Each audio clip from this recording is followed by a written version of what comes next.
भारत देश ही नहीं, विश्व का कोई भी देश अपने देश में उसे लागू कर सकता है। ये आपको जानकारी शायद हो या ना हो, उसे आप देखेंगे तो 5 मंत्र ऐसा मूल मंत्र है जिन्हें हम संगठन सूत्र के नाम से जानते हैं और वो सारे मनुष्यों के लिए हैं, उन्हें कोई भी अपना सकता है। तो आगामी इसी कड़ी में आदरणीय माननीय प्रधान जी श्री महेंद्र सिंह आर्य जी, जो कि भारतीय राज्य सभा के राष्ट्रीय अध्यक्ष हैं, और उन्होंने बड़े उत्साह, बड़े सूझबूझ और चिंतन के साथ इस सभा के कार्यक्रम को आगे बढ़ाने का संकल्प लिया है। और इसी उद्देश्य से आज उन्होंने ये पहली प्रेस वार्ता यहाँ RS राज सेक्टर 33 नोएडा में रखी है और उसके बाद 30 को एक जनसभा प्रदर्शन के रूप में जंतर मंतर पर होगी। आप सभी उसके लिए भी सादर आमंत्रित हैं। अपनी योजना बना करके उसमें सहयोगी बने और देश हित में इसको आगे बढ़ाने में अपना कर्तव्य समझें। इन्हीं शब्दों के साथ अपनी वाणी को ग्रहण करते हुए माननीय प्रधान जी श्री महेंद्र सिंह आर्य जी।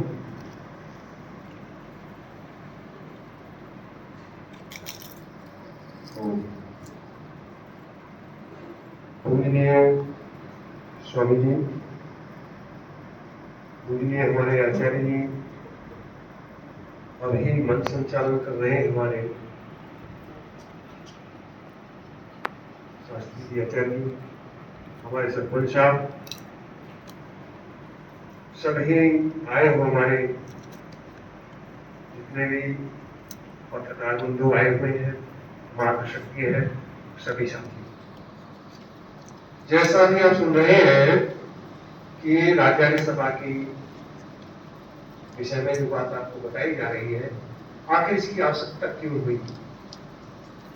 जब देश को आजाद हुआ और जब देश, मैं ये भी कहूं जब गुलाम हुआ, तो गुलाम होने से पूर्व हमारे यहाँ वेदों की व्यवस्था थी, लेकिन वेद को छोड़ देने की वजह से कोई कारण रहे, महाभारत युद्ध के बाद में हमको वेद को छोड़ दिया और वेद को छोड़ देने के बाद में फिर हमारे देश की दुर्दशा हुई। और वेद एक उच्च ज्ञान, परमात्मा का ज्ञान है जो सब मानव मात्र के लिए है। वो ऐसा नहीं है कि मुसलमानों के लिए नहीं है या हिंदुओं के लिए नहीं है या सिखों के लिए नहीं है, अमेरिका वालों के लिए। वेद का ज्ञान विश्व के लिए है और वेद का ज्ञान नालायक होने की वजह से ये दिक्कतें आई हैं। जितना कार्यक्रम हमारी समाज ने आजादी के लिए किया, अपनी कुर्बानी दी, बलिदानी दी, उनके बाद में उसने छोड़ दिया।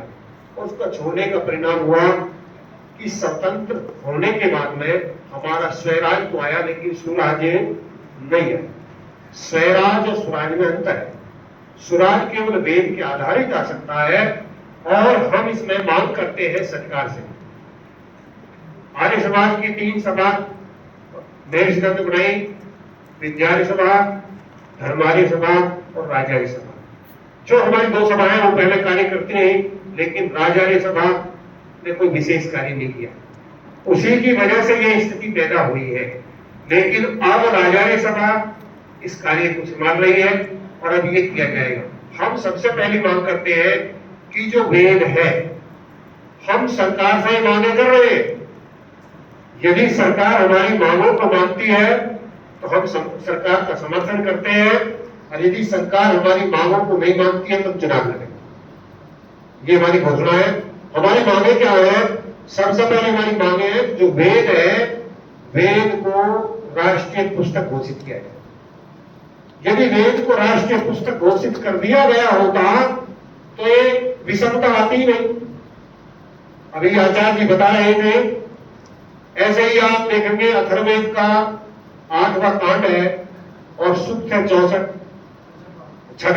छठा कांड है, सूक्त है 64 और मंत्र संख्या 1, 2, 3 पूरी इसकी परिभाषा करती है।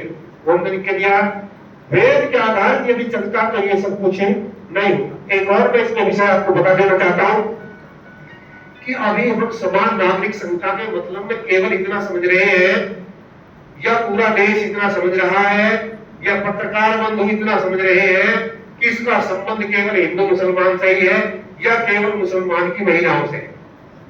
लेकिन वेद का यहाँ और भी इससे अलग विषय है, समानता का नाम संबंध इससे भी है।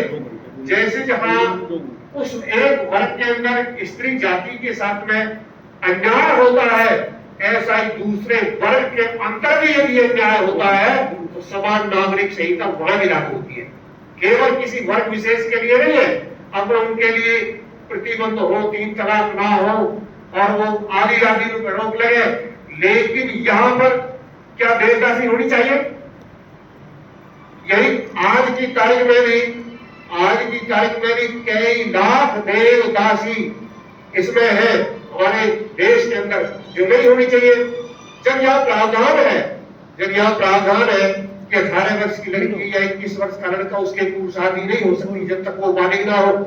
जब शादी करने के लिए प्रावधान है, लेकिन उसके हम भंग करने का प्रावधान क्यों नहीं होना चाहिए?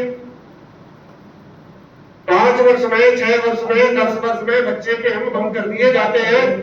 ये कहाँ अधिकार होना चाहिए? ये नहीं होना चाहिए।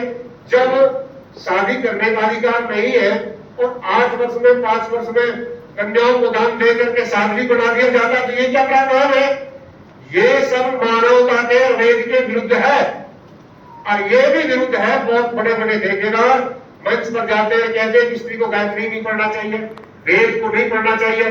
जो इस देश को तालिबान बनाना चाहते हैं, जो किसी भी संप्रदाय से हो, किसी भी मत से हो, लेकिन राजा ये सभा ये होने नहीं देगी।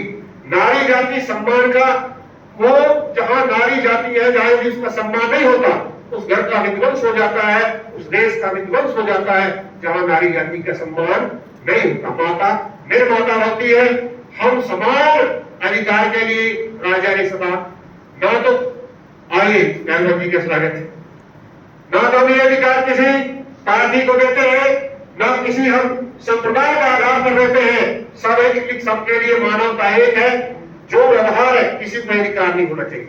एक जो हमारा दूसरा प्रकरण है, जो एक सत्याग्रह प्रकाश पुस्तक है, जितने देश में क्रांतिकारी पैदा किए हैं वो सत्याग्रह प्रकाश की देन है। जिन्होंने देश का नेतृत्व, जिनके माध्यम से बहुत बहुत बड़े नाम लेकर के कहते हैं, उन्होंने ऐसे भी व्यक्ति हैं जिन्होंने जब आंदोलन में हिस्सा लेने से भी मना कर दिया था और जिन्होंने आजादी के लिए अपना सब कुछ सर्वस्व लुटा दिया। वो सत्याग्रह प्रकाश, जितने भी क्रांतिकारी होते थे, सबके सिर के खाद के नीचे सत्याग्रह प्रकाश रखा होता। राम प्रसाद बिस्मिल की आप जीवनी पढ़ करके देख लीजिए, कितनी क्रांति उसके जीवन में आई। एक व्यसनी व्यक्ति था, मरना चाहता था, लेकिन सत्याग्रह प्रकाश पढ़ने के बाद में जिस दिन उसको मृत्यु दंड दिया जाता है, उस दिन भी दंड लगा रहा। आप ये देखेंगे, वीर सावरकर के बारे में आपने सुना होगा।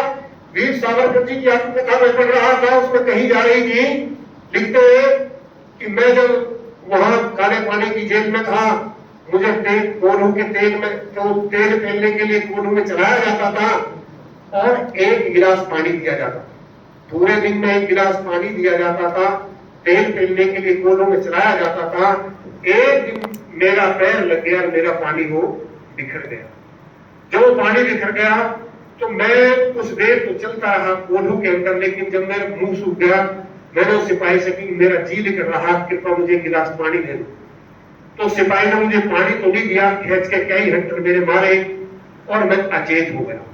जब मेरी आंख खुली तो वही सिपाही मेरे मुंह के अंदर पेशाब कर रहा था। मुझे लगा कि सावरकर कह रहे कि मुझे देश के लिए काम नहीं करना, लेकिन मुझे लगा कि महर्षि जान सामने खड़े हंस रहे हैं, अरे देश वीर सावरकर हो गया देश आजाद। फिर मैंने ये विचार हटा दिया और मैंने चलना शुरू कर दिया। तो वो हमारा ग्रंथ सत्याग्रह प्रकाश 12वीं की कक्षा में, उसमें कोर्स के अंदर लगाया जाना चाहिए। सत्याग्रह प्रकाश के होते हुए किसी भी प्रकार का अंधविश्वास, किसी भी प्रकार का पाखंड, किसी प्रकार का धर्म, अवैज्ञानिकता नहीं हो सकती। वो हमारा ग्रंथ सत्याग्रह प्रकाश बेजोड़ है। उसके पढ़ाने जाने से हमारे चरित्रवान बेटे बेटियां होंगी और हमारे देश के अंदर पैदा होने शुरू हो जाएंगे। ये गारंटी है और वो सत्याग्रह प्रकाश हम आज सब साथियों को देंगे। और एक और मांग करते हैं समानता के लिए, जो शिक्षा है, शिक्षा समान होनी चाहिए। आज शिक्षा समान नहीं है, शिक्षा समान नहीं है। मंत्री का विदेश में पढ़ सकता है और संतरी के लिए पढ़ने की अलग व्यवस्था है। सबके लिए सिलेबस एक होना चाहिए। जो हिंदी है, हिंदी मीडियम हो पूरे भारतवर्ष के अंदर, या तो क्षेत्रीय भाषा हो और या हिंदी मीडियम की मान्यता हो। अंग्रेजी मीडियम कहीं भी नहीं होना चाहिए। अंग्रेजी विज्ञान या शिक्षा या भाषा पढ़ाने में अनिवार्य होनी चाहिए। अंग्रेजी, संस्कृत और राष्ट्र क्षेत्रीय भाषा अनिवार्य पढ़ाई जाए, लेकिन जो मीडियम हो वो हिंदी मीडियम हो, वो अंग्रेजी मीडियम ना हो। अंग्रेजी मीडियम में इतना शब्दकोश है ही नहीं कि जो हिंदी को संस्कृत इस अंग्रेजी के अंदर ट्रांसलेट किया जा सके। कोई भी व्यक्ति भारत में बैठा हुआ जो अपने को बहुत बड़ा विशेषज्ञ मानता हो, संस्कृत हिंदी को इंग्लिश के अंदर ट्रांसलेट या परिवर्तन नहीं कर सकता। अरे भी कोई, मैं मन से कह रहा हूं, वैसे नहीं कह रहा हूं, कोई क्या मैं कर सकता हूं तो करके दिखा दे मुझे। फूफी की, फूफा की, चाचा की, चाची की, मौसी की, सबके लिए कोई शब्द है, एक ही है, आंटी और अंकल। जो इनके अलग अलग अर्थ हैं, अलग अलग भाव हैं, अलग अलग संबंध है, तो हमारे कितने ग्रंथों को ये जो भाषा में यत्न करते हैं वह किया ही नहीं जा सकता। और जिस माध्यम से हमें पढ़ाया जाता है अंग्रेजी माध्यम से, उसमें हम पढ़ ही नहीं सकते। अंग्रेजी पढ़ने का विरोध हम नहीं करते हैं, अंग्रेजी अनिवार्य होनी चाहिए, लेकिन वो राष्ट्रीय कार्यक्रमों की भाषा नहीं होनी चाहिए। आप किसी भी देश के अंदर चले जाइए, क्या जापान के अंदर जापानी है, रूस के अंदर रूसी है, आदि जहां जहां देश है उनकी अपनी भाषा है, लेकिन हमारी अपनी कोई भाषा नहीं है।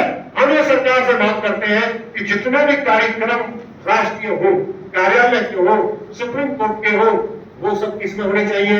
हिंदी माध्यम में होनी चाहिए और भाषा में नहीं होनी चाहिए। एक और हम समानता के आधार पर एक मांग करते हैं कि माना हम गुलाम थे, समाजवादी थी, हमारे ऊपर जजिया कर लगाए गए, टैक्स लगाए गए, लेकिन जब आज हम गुलाम नहीं है, हम स्वतंत्र है, फिर भी आज हमारे साथ में सौतेला व्यवहार क्यों है? किसी के भी साथ, हमारे से मतलब किसी के भी साथ में सौतेला व्यवहार नहीं होना चाहिए। आप देखेंगे जो अन्य संप्रदायों के गिरजाघर है या मस्जिद है या और कोई भी उनके मठ मंदिर जो है, वो तो है प्रतिबंधित। मठ और मंदिर के ऊपर क्या है? प्रतिबंध। उनके ऊपर सरकार को पैसा जाता, लगभग 4 लाख आज भी भारत के मंदिर सरकार के अधीनस्थ है और उनका सबला पैसा सरकार को जाता है, जबकि न किसी चर्च का जाता है, न किसी मस्जिद का जाता है, न किसी ईदगाह का जाता है। तो ऐसा क्यों होता है? जो व्यक्ति दान दे रहा है अपनी दृष्टि से, वो जो दान धर्म के खाते के लिए दे रहा, अपनी इच्छा से दे रहा, और ये यदि व्यवस्था है तो सबके लिए करिए। एक मंदिरों के ऊपर एक प्रतिबंध क्यों है? हम ये सरकार से मांग करते हैं, हम ये सरकार से मांग करते हैं और किसी सत्र के अंदर इस बात को लागू किया जाए कि जैसे और भी जो है मतावलंबी या धर्मावलंबी है, उनके किसी भी संस्थान के ऊपर कोई प्रतिबंध नहीं है सरकार का, वो टैक्स नहीं लेती है, तो ऐसे ही हम आर्यों के जितने भी मंदिर हैं, जितने भी मठ है, उनको मुक्त किया जाए और जितना चंदा उनसे लिया जाता है वो चंदा या तो हमारे गुरुकुल के लिए दिया जाए, सबड़ा पैसा हमें गुरुकुलों के लिए दिया जाए, शिक्षण संस्थानों के लिए दिया जाए, लेकिन सरकार को ऐसे ना दिया जाए। वो जिस उद्देश्य से वो जनता दे रही है, सरकार के लिए जनता टैक्स अलग लेती है। क्या हिंदू टैक्स नहीं देते हैं, हरे टैक्स नहीं देते हैं, जैनी टैक्स नहीं देते हैं, वो टैक्स नहीं देते, सब टैक्स देते हैं, वो अपना अलग टैक्स देते हैं, लेकिन जो उन्होंने पैसा दान का जिस प्रयोजन के लिए दिया वो भी छीन लिया गया। क्यों? ऐसा नहीं होना चाहिए।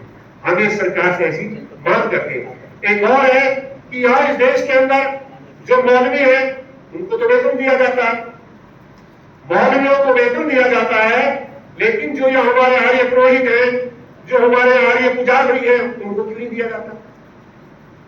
उनको भी मिलना चाहिए।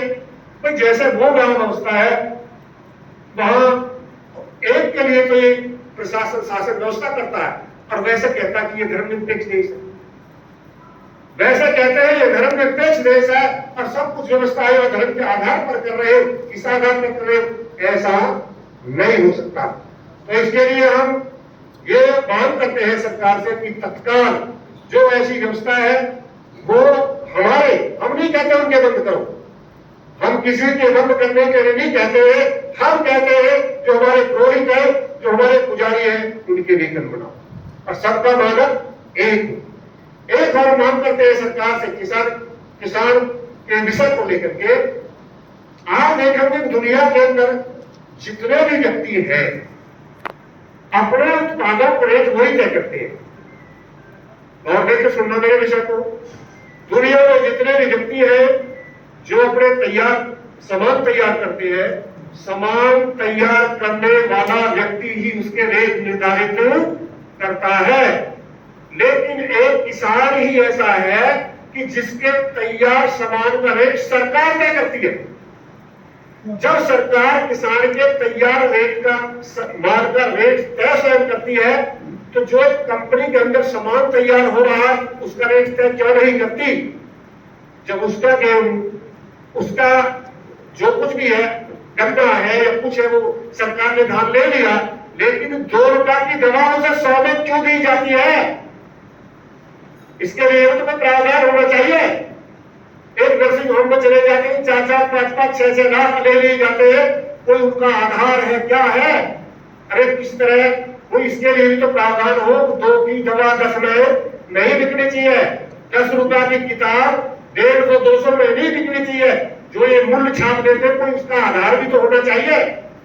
ये जो ऐसी चीज कर रही है, एक के लिए अलग नियम है और एक के लिए अलग नियम है, ये ऐसा होना नहीं चाहिए। तो इसके माध्यम से हम ये सरकार से मांग करते हैं, 30 तारीख को हम कार्यक्रम करेंगे और हम चाहते हैं कि ये इसी सत्र में लागू हो। एक और हम मांग सरकार से करेंगे कि जो गाय के ऊपर पूरा भारत कहूं सरकारें कहूं सब लगी हुई है और सब क्या चाह रही है कि गाय का रक्षण होना चाहिए, लेकिन व्यवस्था कैसी है? विरोधी व्यवस्था है। जब गाय को तुम शहर में नहीं रहने दोगे, जो सोसाइटी है उनमें नहीं रहने दोगे, तो फिर गाय का रक्षण कैसे? कानून बनाया हुआ है कि कोई भी व्यक्ति शहर के अंदर गाय नहीं रख सकता, सोसाइटी के अंदर गाय नहीं रख सकता। अब उसको पिले क्या लेते हैं कि देखो वहां व्यवस्था नहीं है, वो गोबर करती है। अरे जब तुम दूध तुम पियोगे तो गोबर की व्यवस्था कौन करेगा? जैसे तुमने सब व्यवस्था की, अरे ये क्या वही थोड़ी करते हैं, मलदार हम भी तो करते हैं, अपने मकानों के अंदर हम भी तो व्यवस्था करते हैं, तो ऐसी व्यवस्था नहीं करनी चाहिए। फिर ये विषय अलग है, जिसके पास में व्यवस्था नहीं है, जो रखना नहीं चाहता वो ना रखे, लेकिन जिसके पास में व्यवस्था भी है और जो रखना भी चाहता है, लेकिन सरकार ने कानून बनाई हुई है तो रख नहीं सकता, ऐसी कानून को समाप्त किया जाना चाहिए। हम ये मांग करते हैं। इन उद्देश्यों को लेकर के हम जंतर मंतर पर जाएंगे। अब आप कोई भी बंधु, पत्रकार बंधु जो मुझसे प्रश्न करना चाहे, स्वागत। मैं आपके सब प्रश्नों का उत्तर दूंगा और मैं चाहता हूं कि आप मुझसे प्रश्न करें।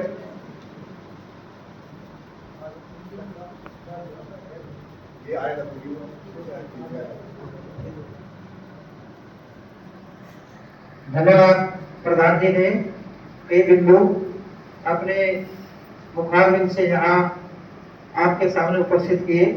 पत्रकार महोदय सभी उपस्थित हैं।